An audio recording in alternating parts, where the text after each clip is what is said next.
Então, pessoa, estamos aqui diante de uma das pautas minoritárias mais complexas e profundas da história deste país.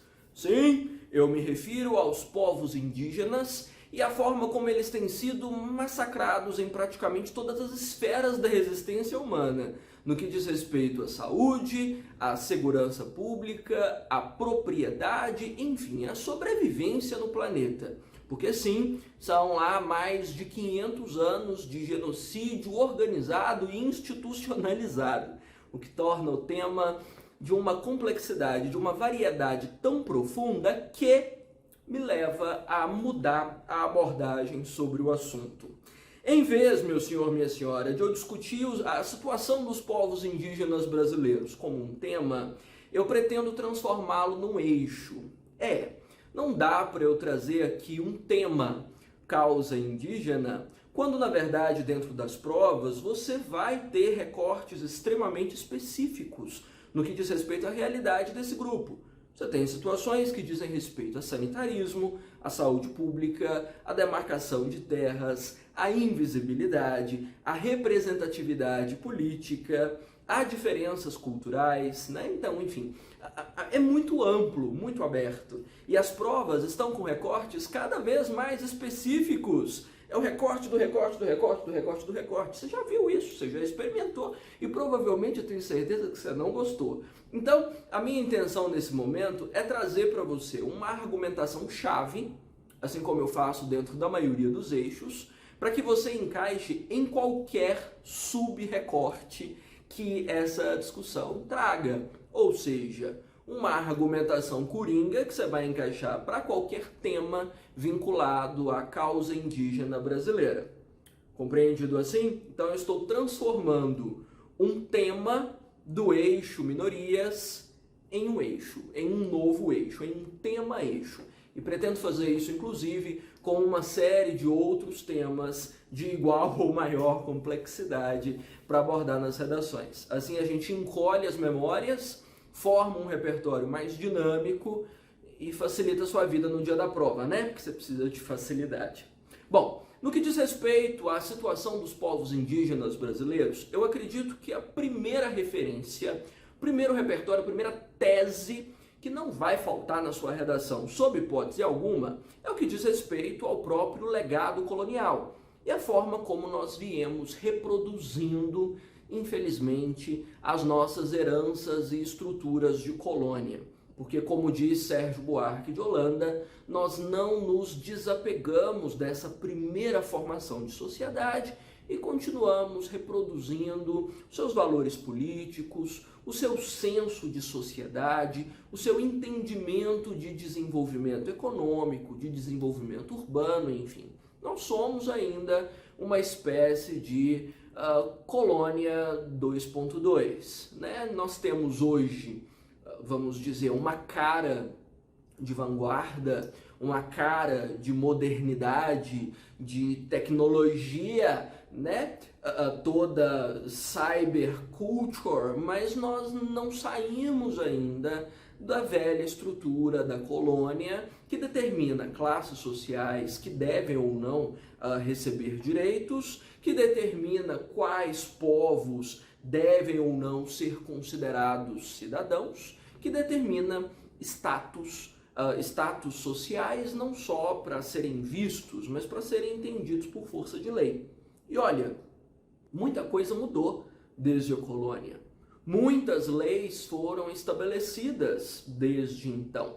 Não dá para dizer que, do ponto de vista institucional, o Brasil seja o mesmo de 1532. Não, muita coisa mudou. A FUNAI, por exemplo, a Fundação Nacional do Índio, foi fundada em 67 com o propósito de dar visibilidade e representatividade, né? Pouco tempo depois, em 73, o Estatuto do Índio foi promulgado, determinando direitos e deveres para essas comunidades, inclusive que garantissem a sua sobrevivência. E tudo isso foi, inevitavelmente, endossado, de fato, em 1988, com a promulgação da Constituição. Veja, tem um corpo de lei bastante robusto, né, e bastante satisfatório, que garantiria a proteção a essas comunidades mesmo após um processo, como eu mencionei, genocida, vindo de desde 1532, num processo de catequização barra escravização barra extermínio, né? Mas na prática mesmo, do ponto de vista das instituições e do comportamento da sociedade, pouca coisa mudou.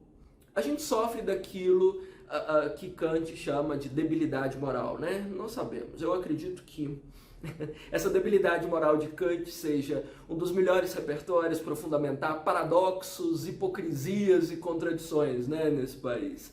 Porque nós temos uma lei moralmente elevada, com previsão de direitos sociais e cidadãos extraordinários, né, com uma visão de mundo bastante democrática e vanguardista. E a nossa prática, por outro lado, o nosso cotidiano nas instituições, a nossa atuação política é ainda primária, primitiva, incipiente, tosca.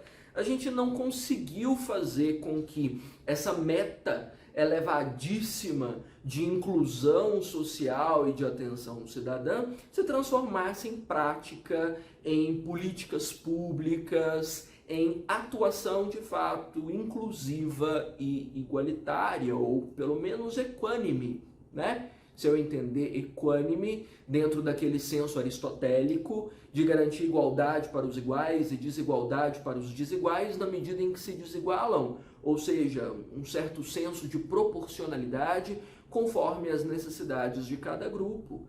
Não, nós continuamos ainda com a visão de colônia, com essa contradição absurda do entendimento de democracia e arrastamos atrás de nós essa herança de colônia, assim como as rodas da carroça seguem os pés do boi. Continuamos levando isso como um destino pesado, massacrante, violento, injusto. Os índios ainda são perseguidos, né, são negligenciados, são desumanizados constantemente e das instituições mesmo pouca coisa se vê para evitar que isso ocorra.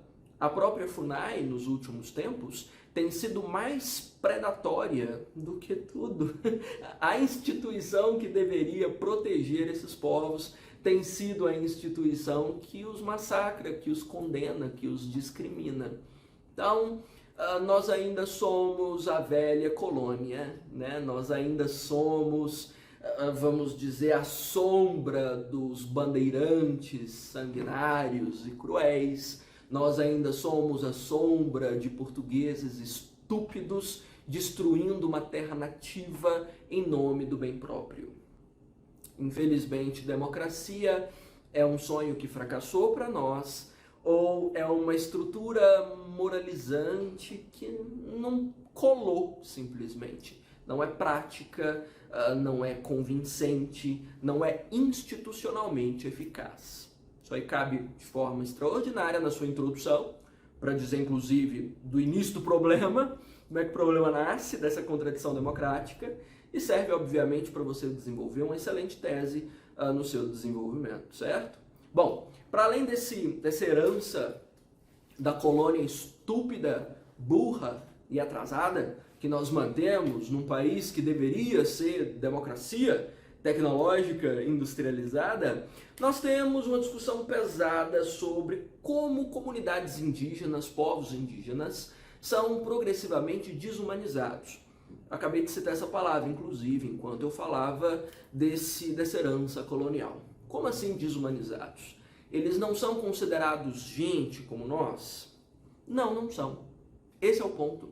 Talvez se comunidades indígenas, se pessoas indígenas fossem consideradas pessoas, elas não seriam tratadas dessa forma ou não seriam exterminadas como animais, né? Como pragas que, sei lá, ocupam uma terra que deveria ser produtiva, né? Porque pelo menos o que eu enxergo na forma como comunidades indígenas são massacradas no Maranhão, no Pará, no Mato Grosso, que têm sido os locais de maior conflito, é como se elas fossem pragas mesmo, pestes na lavoura, que precisassem ser exterminadas pelo bem do país. Então, não são vistos tais quais gente, tais quais humanos, tais quais pessoas como nós, que devem ser respeitadas, compreendidas dentro da sua dimensão cidadã, né, humana, de indivíduo complexo numa sociedade evoluída. Não tem isso.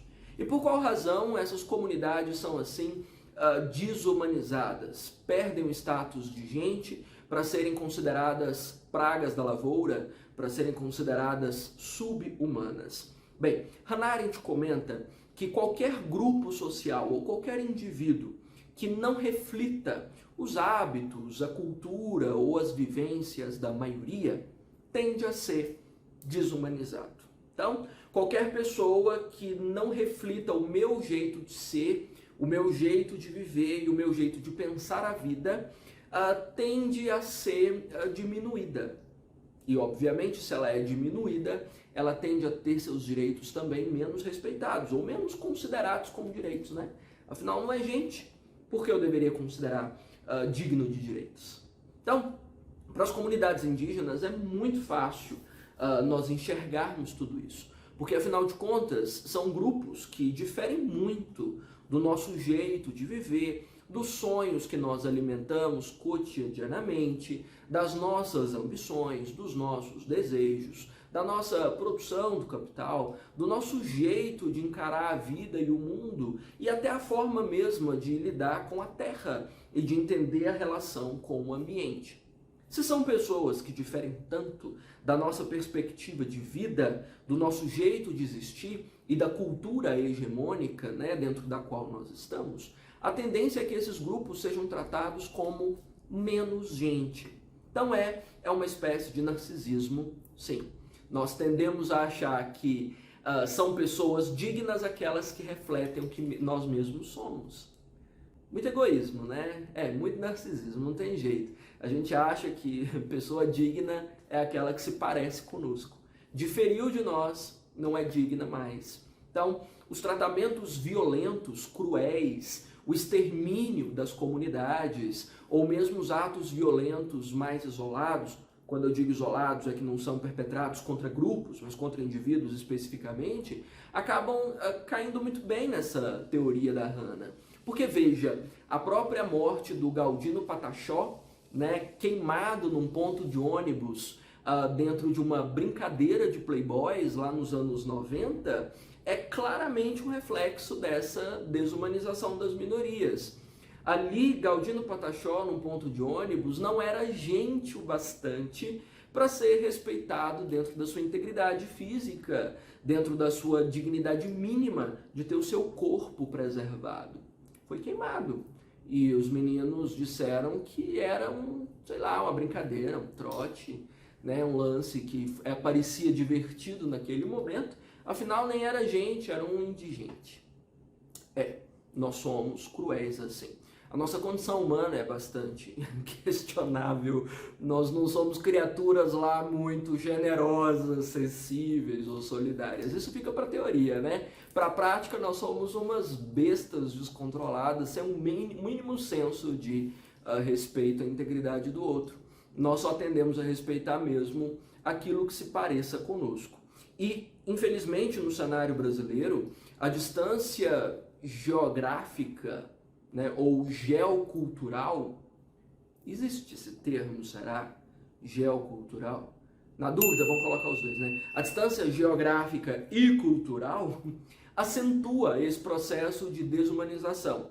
Nós estamos muito distantes, a maioria de nós, né? Porque eu estou generalizando, mas a maioria de nós está muito distante das comunidades indígenas. Não tem convivência com esses grupos, não foi educada a respeito de como eles vivem, como de fato são. Então, a tendência é que nós consideremos esses grupos menos humanos ainda. Viram quase lendas, sabe? Porque não é do nosso convívio, não é da nossa rotina, está muito longe de nós. Então, aquilo que está distante tende a receber uma taxa de desumanização muito maior do que aquilo com o qual nós convivemos, porque a convivência gera um pouco mais de empatia e de sensibilidade.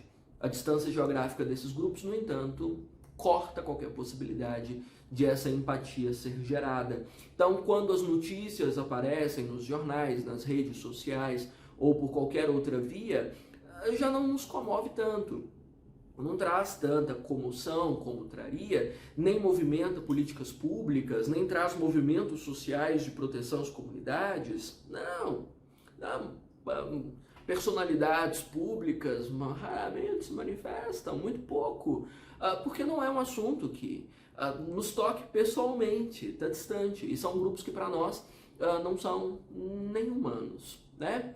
Dada essa distância social, o Estado, esse que deveria proteger essas comunidades, pega para si o poder de decidir quem sobrevive e quem não sobrevive, quem é digno de proteção, quem não é. Então nós vemos que no campo, por exemplo, a escolha por quais grupos devem sobreviver e receber inclusive respaldo de segurança pública, respaldo social, e quais grupos são deixados à míngua para morrer de tiro, de bala, né, de paulada, seja lá do que for.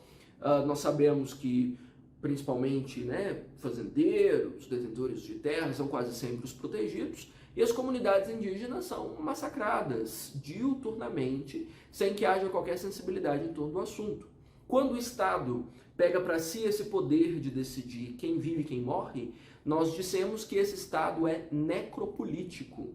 Esse conceito, necropolítica, é do Achille Mbembe, um dos teóricos mais sensíveis e atuais para a dinâmica da violência em sociedade contemporânea, e é um reflexo direto do que ocorre por aqui.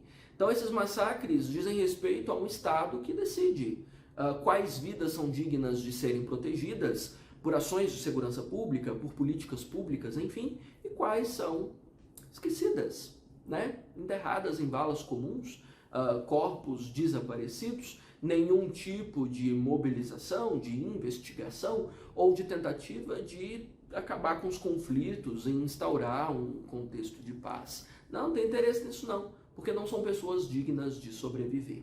Então, você tem aí uma tese que é meio tripla. Você pode escolher para qual direção desse triângulo isósceles você caminha, né? Se você caminha só para desumanização das minorias, para grupos que são socialmente inferiorizados comparados a nós, se você caminha para essa distância geográfica e cultural que aumenta o nosso desentendimento, aumenta a nossa antipatia, contrário de empatia, aumenta a nossa indiferença em relação a esses grupos, essa distância geográfico-cultural, não são grupos interessantes para nós pela distância, então nós simplesmente não nos sensibilizamos, ou pela via da necropolítica de um Estado que mesmo na fronteira da legalidade, já que existem instituições que protegem os direitos indígenas, age por arbitrariedade e decide quem deve viver ou morrer. Você escolhe, tá bom? Então, é triste dizer isso, mas as comunidades indígenas são para nós como se fossem nuvens de insetos, pragas, bichos no mato, nada que seja relevante cuidar. E por que nós falamos de cuidados? Porque são grupos, obviamente, que já sofreram demais com a nossa violência, e precisariam de um pouco mais de respaldo político ou respaldo institucional, que não chega, que não vem, que não acontece, Pelo contrário, essas instituições parecem estar contra esses grupos. No entanto, vez ou outra, nós vemos aí umas iniciativas na TV, ou por alguma personalidade, ou alguma política pública isolada em torno dessas comunidades indígenas. Vez ou outra aparece aí uma figurinha para falar que índios devem ser protegidos como cidadãos, que o conhecimento das comunidades indígenas é parte do nosso patrimônio histórico, que mesmo que estejam aí viajando na batatinha com Ratanabá e companhia, que as comunidades indígenas têm o direito à terra e tudo mais. Todas essas iniciativas, ou isso que aparece vez ou outra na mídia, são iniciativas extremamente isoladas e que infelizmente criam para nós a ilusão de que alguma coisa está sendo feita em nome dessas comunidades. E essa ilusão é extremamente perigosa quando surgem pequenas iniciativas das políticas públicas ou da mídia de forma geral, porque cria para nós a ilusão de que a situação está resolvida, de que não é preciso se preocupar. E os poucos que se preocupavam deixam de pensar que isso é um problema. Diminui o foco, né? E se a situação não é observada, ela não é resolvida, né? Como é que você vai lidar com um problema que você não enxerga? Habermas e Baldwin também falavam disso, não é? Você só consegue resolver um problema quando você olha para ele. Se você deixa de olhar para ele, como é que você resolve? Então, uma vez ou outra aí aparece, né? Homenagens aos povos indígenas no carnaval, leva lá um tanto deles perdidos mais do que tudo, né? Mas enfim, estão lá no meio tentando se achar, feito de um Travolta no meme que popularizou nos anos 2000. Enfim, da mesma forma, você vê aí, vez ou outra, na música, uma referência isolada a esses povos, mas não é de fato uma transformação. É o que Martin Luther King chamou de tokenismo. Tokenismo são essas ilusões de solução, ou são medidas isoladas em torno de uma pauta social ou política, mas que não geram uma transformação profunda ou uma alteração efetiva em relação aos danos que já foram produzidos. Então, em torno da comunidade indígena, nossa, tem muita inclusão simbólica, né? Aí, vez ou outra, parece que as comunidades indígenas estão recebendo recursos de saúde. No papel, na prática mesmo não chegou. Ou chegou para 2, 3 comunidades e as mais de 200 que espalhadas pelo país estão completamente perdidas em relação ao que fazer, com as doenças das cidades chegando às comunidades. Da mesma forma que você tem 2, 3 universidades com cursos específicos para comunidades indígenas e o resto que faz de conta que elas não existem. Então existe uma falsa sensação de solução, quando na verdade o que está havendo mesmo é só uma publicidade barata, ou como Guy Debord dizia, uma espetacularização do processo, porque adoram ganhar uma mídia, né? Falando sobre movimentos sociais. Movimentos sociais rendem bastante audiência, rende sensibilidade nas redes, engajamento, né?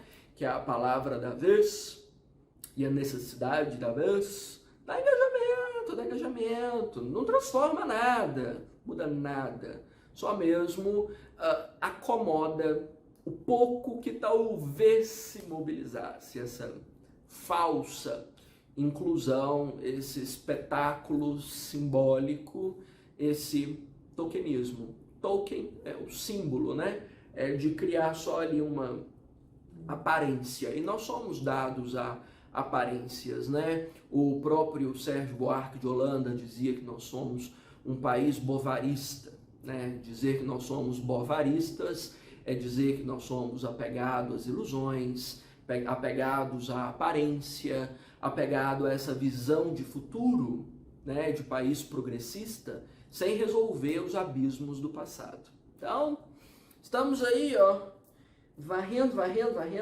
Quem falava de varrer? João Goulart? Varrendo a sujeirinha, o sangue, né, para debaixo do tapete, o sangue de milhares e milhares de povos indígenas exterminados neste país, para, sei lá, criar uma propaganda eleitoral em que apareça uma pessoa indígena feliz com o governo, dizendo estar incluída, né, e satisfeita com a sua condição cidadã. É uma paga, explorada, né, e treinada para fazer discursinho de campanha, enquanto outras milhares continuam sendo exterminadas pelo interior do Brasil, jogadas em valas anônimas, com suas identidades perdidas, com suas terras roubadas, com a sua vida exterminada por um Estado que decide quem vive e quem morre. É isso, país, né? Estamos assim, exatamente assim. Mas, obviamente, o tamanho da nossa bolha e o tamanho da ilusão que ela produz não nos deixa perceber nada disso. Porque nós estamos fechados aqui no que o influencer X ou Y diz, no que a publicidade Y ou Z comenta, no que a tia do Zap mandou para você. E nós achamos que isso é o mundo, né?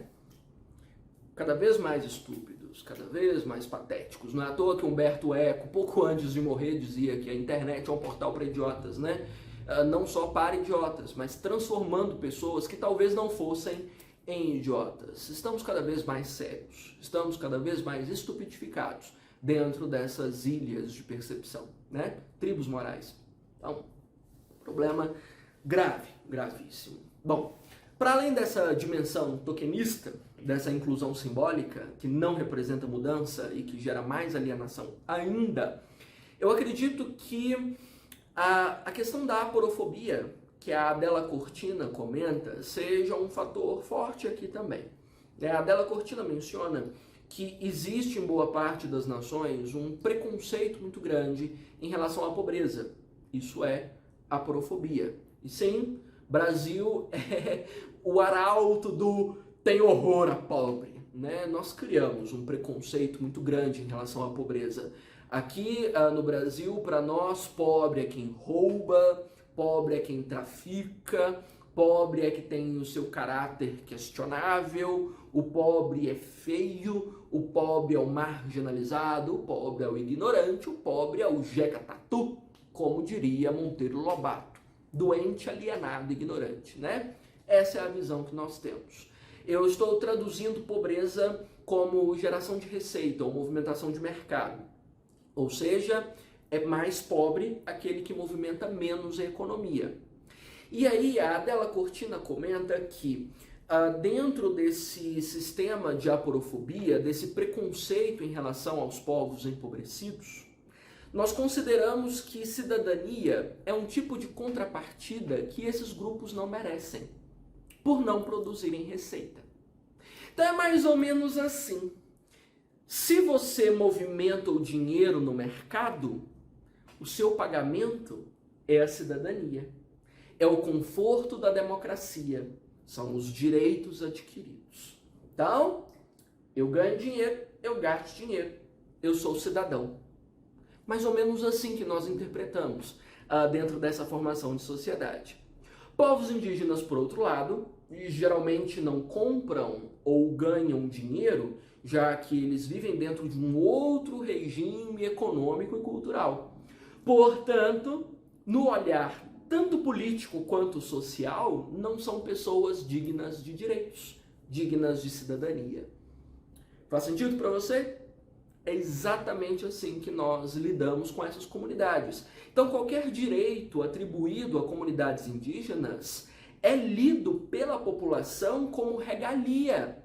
É vagabundo, não faz nada, fica lá bebendo cachaça o dia inteiro, tá querendo dinheiro, tá querendo direito, trabalha. Pois eu trabalho. Se eu não trabalhar, eu não tenho direito a nada. É essa a leitura. Essa é uma leitura aporofóbica, no entendimento de que só é digno de direitos, de sobrevivência e de dignidade aquele que movimenta o mercado. Não movimentou o mercado, seja lá por qual razão for, não é digno de direito algum. Morre na míngua, sem acesso à cidadania. É o que ocorre com os povos indígenas, é o que ocorre com pessoas com deficiência, já que a movimentação deles no mercado costuma ser menor do que o usual, né? É o que ocorre com qualquer grupo que não consiga atuar da mesma forma que a maioria espera que se atue no mercado. Então, né? Para nós, ou você ganha e gasta para você ter direitos, ou você não é digno de existir sobre a face da terra. Nós viramos uns bichos muito sem noção, né? A nossa existência está condicionada ao circuito do capital. Sem ele, as pessoas, não existe vida sobre a superfície. E você pode conversar com a maioria das pessoas que elas concordam. Sim, o mais louco é que a maioria concorda. Nós estamos muito imersos nisso, né? De acreditar de fato que respeito e dignidade precisa ser proporcional ao capital. Pessoas em condição de rua não são dignas de direitos, afinal não movimentam a economia. Podem ser chutadas, espancadas, ganhar banho de água fria às 6 da manhã no inverno, terem os seus bens furtados ou simplesmente serem exterminados na rua. Não faz diferença, nem a gente. Afinal, eles não merecem sobrevivência, já que eles não participam do circuito de consumo e produção. Pesado, né? Pois é, nós somos isso aí. Esses bichos mesmo. Nós tratamos as pessoas assim. E as comunidades indígenas são constantemente submetidas a esse olhar aprofóbico. Constantemente, né? Então, essa ausência da contrapartida acaba determinando se tem terra e vida. É morra míngua, né? Bauman já traduz isso também para a nossa sociedade. Bauman comenta que consumo é proporcional à identidade. Você é o que você compra. Assim? Mais ou menos isso. Se o índio não compra, ele não é.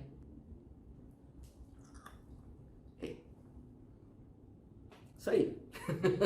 Bom, para além dessas insanidades todas, eu acredito que, para fechar assim, da forma mais extraordinária possível, não haja outra referência que não seja, mais uma vez, Dona Hannah, mencionando sobre banalidade do mal. Afinal de contas, qualquer comportamento cruel, violento, ou, vamos dizer, né, que afronte a dignidade humana, mas que esteja incorporado à cultura, à política ou ao cotidiano, passa a ser considerada normal, comum, aceitável. Então significa que, desde que esse país se entende dentro dessa fronteira desenhada pós-Tratado de Tordesilhas, desde então, nós entendemos que povos indígenas devem ser expulsos dos ambientes produtivos, precisam deixar suas terras para o desenvolvimento urbano ou do agronegócio, precisam abandonar os espaços naturais e precisam ser dizimados quando incomodam. Nós estamos vendo isso desde que as fronteiras foram desenhadas, desde que esse país foi ocupado por ladrões europeus. Nós estamos vendo isso desde o princípio dos tempos. O que isso significa? Que a repetição desses atos incorporados à cultura, à formação política, à formação cultural, faz com que nada disso seja percebido como um problema. Então é bastante complicado lançar uma política pública contra isso, se isso é a nossa cultura, se isso representa os desejos do povo, se isso é o que nós somos. Essa violência é o retrato da nossa cultura, nós somos isso. Entende a dificuldade de quebrar o que é natural para a maioria? É quase impossível romper com o circuito de violência quando ele não é percebido como tal, quando ele é aceito pela população. Difícil, né? Então, tá vendo a complexidade do assunto? Pesadíssimo. Aí eu já te aviso que para essas 5 teses que eu acabo de levantar, existem aulas específicas aprofundadas dentro de cada conceito. Gostou de um em especial, de uns 3, de uns 7? Me conta, mando para você, se aprofunda a sua percepção e transforma isso nas suas teses coringa para todas as redações. Algum dos temas possíveis dentro da causa indígena, na sua visão, não coube dentro dessas 5 teses? Me conta, levanto mais, desenvolvo outras teses, a gente continua o papo, combinado?